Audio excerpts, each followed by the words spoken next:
I'll just show you how to stream audio or play music from your mobile through the Bluetooth audio system in the Citroen C3. If you go to your iTunes there, you'll see BT audio at BT radio at the bottom. If you click on that, there you go, BT radio or iPhone. If for any reason it's no tick next to BT radio, and you just click on that, just make sure there's a tick there. We go back to the record, click play.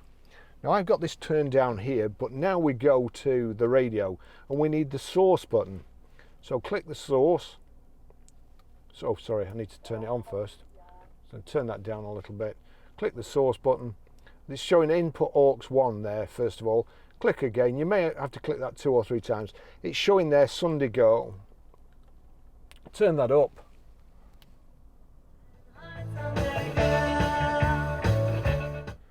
There you go. I can't play it too long, otherwise I'll get a copyright strike from YouTube. But that's it. So on the source, not on the source. Click the source. That's it. And then just navigate to the Bluetooth audio, and that's it. That's how you do it.